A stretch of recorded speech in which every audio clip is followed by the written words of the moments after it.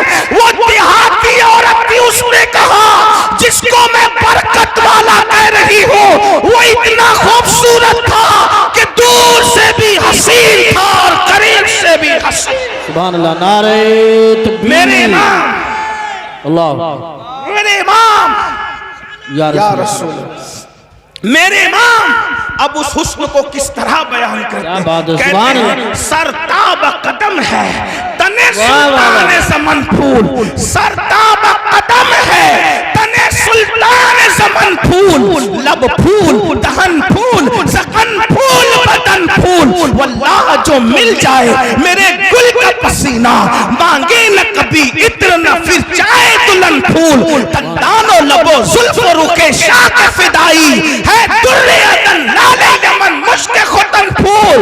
دل اپنا بھی شیدائی ہے اس ناخن پاکا، اتنا بھی مہ نو پہ نہ ہے چرک کہن پھول۔ اور کیا بات رضا اس چمنستان کرم کی، زہرا ہے کلی جس میں حسین اور حسن۔ سبحان اللہ، ماشاءاللہ، واہ واہ، نعرہ تکبیر، نعرہ رسالت، نعرہ غوثیت، مشرق اعلیٰ حضرت، فیضان اعلیٰ حضرت حضرت علامہ سید امین القادری صاحب قبلہ، علماء اہل سنت۔ سبحان اللہ، سبحان اللہ۔ اس ام معبد نے کہا وہ دور سے بھی خوبصورت تھا اور قریب سے بھی خوبصورت۔ ہائے ہائے، پھر اس نے کہا اللہ اکبر، اس کے رخسار بڑے چمکدار تھے. رخسار کہتے ہیں گالوں کو. اس کے رخسار بڑے چمکدار تھے. اس کی رنگت بڑی چمکیلی تھی. اس کے ہونٹوں میں نزاکت تھی. اللہ اکبر، اس کا جسم جو ہے وہ قد رانا، نہ لمبا تھا نہ چھوٹا تھا.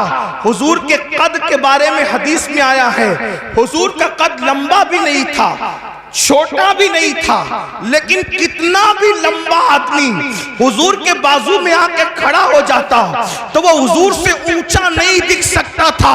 حضور پورے مجمع میں سب سے اونچے نظر آتے تھے. صحابہ کہتے ہیں حضور کتنے بھی اونچے کے سامنے کھڑے ہو جائے حضور ہی اونچے نظر آتے تھے.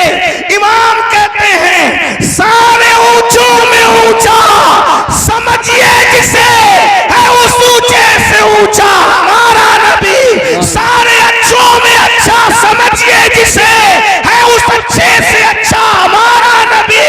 اللہ اکبر، حسن کھاتا ہے جس کے نمک کی قسم وہ ملی ہے دلارا ہمارا نبی. سبحان اللہ سبحان اللہ. بہت ام معبد کہہ رہی ہے اللہ.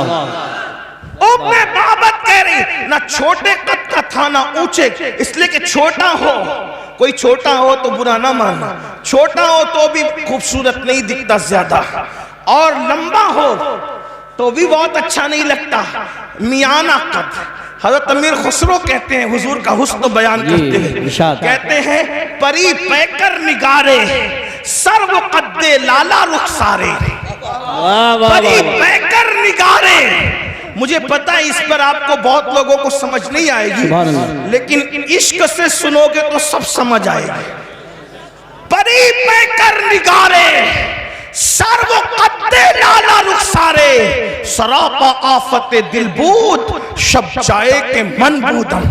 اور میرے امام کہتے ہیں کمری نے گل ان کو کہا، سبحان اللہ، بلکہ بلبل نے گل ان کو کہا. ہر مخلوق اپنے سبجیکٹ پر ان کو دیکھ رہی ہے. کیا بلبل نے گل ان کو کہا، قمری نے سروے جا فضا، حیرت نے جھنجلا کر کہا یہ بھی نہیں وہ بھی نہیں. سبحان اللہ سبحان اللہ. بلبل کہہ رہا ہے یہ گل ہے، حضور کو دیکھ کے کہہ رہا ہے یہ گل ہے، اور قمری کہہ رہی ہے یہ سرو کا درخت ہے، یہ سرو ہے، ان کا قد اقدس سرو کے درخت کی طرح ہے. لیکن حیرت کو غصہ آ رہا ہے اور وہ کہہ رہی ہے نہیں نہیں وہ گل بھی نہیں ہے اور وہ سرو بھی نہیں ہے. کیوں؟ اس لیے کہ توجہ، گل کیوں نہیں ہے، وہ گل کیوں نہیں ہے، سرو کیوں نہیں ہے؟ اس لیے کہ گل تو باغ میں ہوتا ہے، گل تو چمن میں ہوتا ہے، سرو تو باغ میں ہوتا ہے، مگر حضور کسی باغ میں نہیں، بلکہ سارا باغ حضور میں. توجہ، حضور باغ میں نہیں ہے، حضور باغ میں نہیں، سارا باغ حضور میں. اور امام اس کو کتنی اچھے انداز سے بیان کرتے. لوگ کہتے ہیں آپ لوگوں کی گفتگو احمد رضا کے بغیر پوری کیوں نہیں ہوتی. ہم کہتے ہیں احمد رضا کی طرح کوئی بات بھی کرتا ہو 14ویں صدی میں تو اس کو بھی لا کر بتا دو، ہم اسی طرح بات کریں گے، اسی کو کوٹ کریں گے. کیسا بیان کیا اردو ادب کے اوپر 14ویں صدی میں میرے امام کا احسان ہے. لوگ تو اپنی لیلاؤں کی زلف اور رخسار کی باتوں میں الجھے ہوئے تھے. وہ احمد رضا ہے جس نے فن شاعری کو بھی کلمہ پڑھا کر مسلمان کیا. واہ واہ واہ، اسے احمد رضا کہتے ہیں. یہ کوئی مبالغہ نہیں ہے، حقیقت ہے. دیکھو کس طرح کی بات کی ہے. اللہ اکبر. توجہ فرمائیں.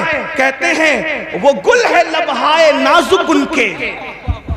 اب میں زمین والوں سے مخاطب نہیں ہوں، منبر پر اگر اہل علم کے ساتھ اہل عشق ہے تو میں ان کی بھی دعائیں چاہتا ہوں.